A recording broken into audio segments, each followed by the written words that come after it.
Hello, BookTube. I'm filming this early in the morning on a dark and cold and rainy October day, and that would ordinarily form insuperable obstacles to filming a video of any kind, but I am, as always, accompanied by the holy nimbus of light. So even though it's so dark in this room that even I could not comfortably read, I can still make a video. So we're going to continue with my library tour. We're in the little book room, and we are working our way through the shelves, and those of you who are incessantly worrying about the subject, even though I've offered many reassurance, I am no longer on a footstool. The footstool is going to be returning periodically throughout this whole thing, but right now we are working our way down a tall, thin bookcase. So let's start and see where we go. Oh, fantastic. Okay, this does not belong here. This is the Vincent Katz translation of Sextus Propertius, of the verses of Propertius, one of my favorite Roman poets, and this is my favorite, hands down, my favorite translation of him. It's, I believe, bilingual. Yes, it is. It's bilingual, and it has a fantastic introduction, also by Vincent Katz, and it does a lot. It goes a long way towards capturing some of the the charm of Sextus Propertius. That's a very well-chosen title for a book. Okay, this is Jacopo Fassolo. This is another Venice, a tiny little pocket-sized Venice book full of watercolor washes, so that he takes you through, one place after another in Venice and gives you a little illustration. Not useful as a guidebook at all, and not useful as a history.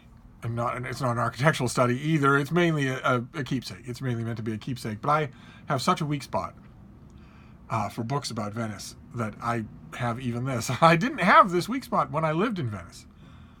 I was reading entirely other things when I lived in Venice. And I had no idea that it would happen either. I would go to the square every morning for breakfast and the paper and conversation with people, and there was no internet. There was no internet at the time. It was not even a dream in Caltech's eyes. And occasionally, even in my little square, I was in a little neighborhood. I was tucked away from the main tourist thoroughfares, but occasionally, even there, we would see tourists. Most of my neighbors did not know that I was American, could not tell from my accent, didn't have an accent when I spoke Italian, and could not tell from the way I behaved either, which was key. The only thing that aroused suspicion was that most Venetians that I knew, most Italians that I met, just in general, anywhere in the country, didn't have that high an opinion of dogs. Dogs were tolerated, but largely considered to be pests. And so the idea that I had dogs with me constantly. I had dogs with me inside and outside. I had dogs with me sharing my food at my table in the square. That was the only thing that aroused suspicion. I never read anything in English when I was there. I never spoke in English when I was there. But we did occasionally, even in our little neighborhood, we did occasionally see some tourists. And they always had, their guidebooks and whatnot. And occasionally, if I remember correctly, the idea would cross my mind that God save me from ever being like that.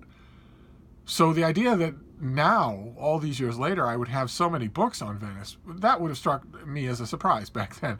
But after a while, I realized I'm never going back. I'm never going to see Venice again. And so the books give me, like they do with everything, that's one of the things that's magic about them, gives me a chance to sort of relive it, to sort of be there again. So I have even books that, Fassolo's book is interesting in a way, but its only appeal would be that you need it as a keepsake. I guess that is basically what it is for me. Yeah, okay, all right. This doesn't belong here either. I wonder if this is going to be a theme throughout this shelf. This is the Great Modern Library edition of Moby Dick, illustrated by Rockwell Kent. And it's got illustrations all throughout. So there are spot illustrations, full page illustrations there. It's copiously illustrated in a way that, for instance, Modern Library's paperback is not. Modern Library has I think the current Moby Dick paperback, certainly the Penguin Classic Deluxe Edition, these things, when they... Rockwell Kent is an iconic illustrator of Moby Dick, thanks to this edition. And ordinarily, when people reprint, they will reprint maybe one of his pictures, maybe two. This is the real deal. This is the thing that is just filled with his illustrations. And it doesn't belong here, not because I don't love it, but because I have all these brown paper modern library editions in one place. And this is not that place. So, all right, we'll set that aside then. Let's see here. Oh, okay. All right, this is Mark Bowden, the author of Black Hawk Down and a bunch of other great books. This is an author. He's an author, a nonfiction author, that I never miss because he never disappoints. And this is his story of the first digital world war. It's a book called Worm, and it's about the Conficker virus. Its origins, the people who detected it, the people who had to work out a way to analyze it without infecting their own computers, people who had to work out a way to counteract it. And it's fantastic. It's just fantastic. Until I read this book, I knew that Mark Bowden was a fantastic nonfiction writer, but I had no idea what a great explainer he was. All of his earlier books, everything that I'd read by him up until now was on subjects where I needed no ground-up explanation. But with cybersecurity, with cyber warfare, I definitely did, and that's when I got a sense of how terrific he is at this job. So I really want to recommend this book. Even if you think you don't know anything about cybersecurity or cyber warfare, for two reasons. One, because it's a great read, and it will teach you a lot about those things. And two, because it's going to affect you anyway. It's going to affect all of us. There's no way to avoid it. We are firmly in the cyber age. And cyber warfare can take down your credit card. It can open your bank account. It can change your grandmother's medication in the hospital without her ward nurses even knowing that it's happening. It's a major thing. So, and this covers not just one. It does cover one virus, and it covers that in extensive detail. But it also covers the mentality behind them, their operating principles. Terrific book. Just terrific. Okay. All right, this doesn't belong here either. Clearly, I need to pull a lot of these books off, put them on the bed, and rearrange them thematically. That clearly needs to happen. All the Venice books need to be together, for instance. All of the Washington, D.C. books need to be together. And while we're talking about putting all the books together about certain places, Cape Cod would definitely be one of those places. I mentioned Cape Cod, I think, just yesterday. It's the hook. The state of Massachusetts, where I live in the United States, has a hook that extends out into the ocean. And it looks like a fish hook. And just past it is a big island called Martha's Vineyard. And a little bit further out into the ocean is a smaller island called Nantucket. And the hook itself is Cape Cod. And I love it. I love it completely. As weird and surrealistic as it is for me to think that I will never see Venice again, it's actually heartbreaking for me to think that I will never see the Cape again. That I'll never walk around on Cape Cod again. That is weird. I'm hoping, actually, that that's not true. If you offered me a trip to Venice tomorrow, I wouldn't take it. But the Cape, I'm hoping that's not true. And this is, Robert Finch, of course, is a fantastic Cape Cod writer. And this is just an anthology that he assembled. Nothing just about it. It's a really, really good one. But it does present a bit of a taxonomical problem because there are Cape Cod books all over this room. And maybe I have them, maybe at some point I thought, you should do that because having everything together is a little bit boring. And you'll stop seeing things. If all the like things are together with like things, you stop seeing them individually. But I think it's much more likely that my answer was that as I got these things, I should chuck them in this room. I think that's more likely to be the case. I probably saw this thing and thought, well, not only is that a book that I want, but it's a book for this little book room. It's a book for the inner room instead of the outer library. It's a keeper, in other words. And then I just brought it in here and chucked it into the nearest open shelf space. I bet that's how it happened. Okay, this doesn't belong here either. Oh my. This is, let me tell you, look at this cover design.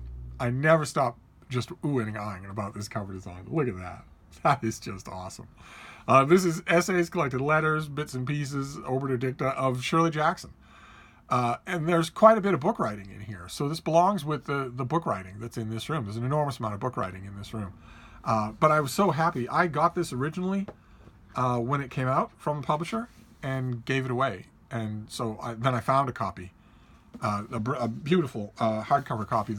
With this gorgeous jacket design and the built-in cover, just a wonderful item. But it just doesn't belong here. That's all. Let's see. Okay. All right. This is an oldie but a goodie. This is Vogue's Fireside book. A big old 1950s, 1944. Big old, just miscellaneous anthology of fun stuff to read. Fiction, nonfiction, poetry. I was edited and pulled together by a team of people who were very conscientious about what they were doing. Very good literary sense. And that team was led by a man named Frank Crowninshield, who had all of those qualities, but he very seldom brought them to the office. So he writes a foreword to this book. Oh, why? We're going to ignore it. I think that means there's mail. But it's not raining, and I'm almost done here. So no reason for this to be 2 episodes. So I guess the long and the short of it is that if you see Frank Crownshield's name on any kind of anthology like this, you're probably going to like the results. The Vogue Fireside book is wonderful, just wonderful. I was so happy when I saw a used copy of it. I'm encountering Frank Crowninshield again because I'm grappling with, I'm down in the weeds on a new biography of Condé Nast, who employed Crowninshield. So he's a major character in that biography, and it's wonderful to meet him all over again. Wish there were a biography of him, but I don't even know of a recent biography on Horace Liverite. So there probably isn't one on Frank Crowninshield. Probably no one's thought to do that. Or if there is, let me know. Okay, all right. This is Catherine White. We've already seen her husband, E.B. White. This is Catherine White's book, Onward and Upward in the Garden. Just wonderful. A collection of columns that she did about gardening and all the things that are adjacent to gardening. And I got this and doted over it. I love it anyway. I loved it even before I even momentarily considered starting a garden of my own.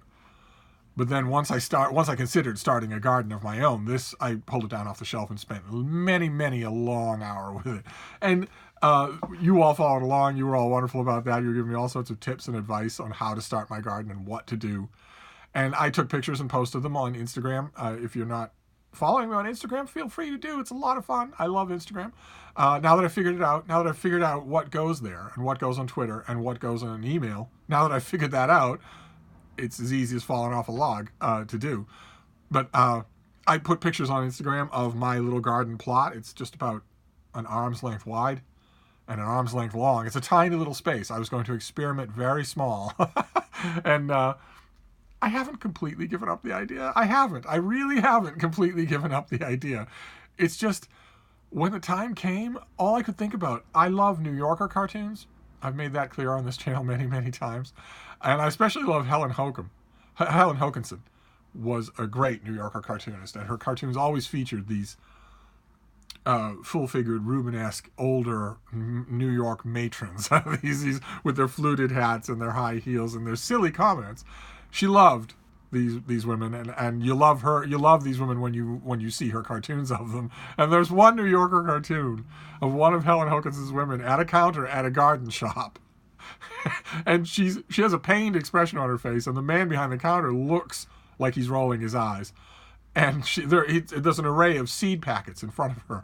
And the caption for the cartoon is, "Do all of these involve stooping?" And when it came to it, that New Yorker cartoon flashed across my mind, because that's what I thought about my own garden. I think I might actually have said out loud to my dog, I might have said, "Does all of this involve stooping?" And I realized that is wrong. That is the wrong way for a ripped, washboard-ab 28-year-old to be thinking. So, I mean, it's early October now, so I'm in the same position that I was in the last time I seriously considered this, which is that it seems to me too late to be gardening. But I will consider it for next time, I promise. Okay, well, this is the same thing, only much more recently, but they go together, because they're both classics that extend well beyond the subject of gardening. This is Life in the Garden by Penelope Lively, which I originally, paid any attention to. I would ordinarily have ignored this sort of thing. It's a nonfiction work. I never ignore Penelope Lively's novels, but I would probably have ignored this thing, said gardening's not for me, Except that at the time, I was interested in the idea of gardening myself. And boy, I'm glad that I read it because of that, because this is just fantastic. Just an absolutely lovely and winding and ruminative account of a life lived while gardening. So, you know, even if you're in the same position as I am and you're a little bit iffy on the idea of gardening yourself, don't miss this. Just incredible. And then we get to the last book, and then I will see what was at the door. Maybe it was a canvasser, but I doubt it. I think it was probably UPS or FedEx or DHL or something like that. All of my friends, they all wave to me and Frida when they see us on the sidewalk. This next one is Anatomy Braud. This is, oh wow. This is Aroused by Books, which is a collection of his book writing for the New York Times and elsewhere. I said, oh wow, because I made the mistake of looking at his author bio. And it ends with the line, he is now working on a novel. And this is from 1974. So, and again, this, to finish up, this is our last book for this shelf. And to finish up, this does not belong here. Because I have shelf after shelf after shelf in this room of books that are about books, that are collections of book reviews, that are collections of book essays. So this doesn't belong here any more than the Shirley Jackson book does. So clearly there's a lot of organizational work for me to do here. Whether I do it, I might wait until I'm done with the whole library tour and then just reorganize everything rather than maybe run the risk of having things missing or having things, you know, done twice. But anyway, that's it for this shelf. So I'm going to wrap this up and go check the mail. But I will be back. We have plenty of other stuff to talk about, and we'll go on to the next bookcase tomorrow. Or the next bookshelf tomorrow. Thank you, BookTube.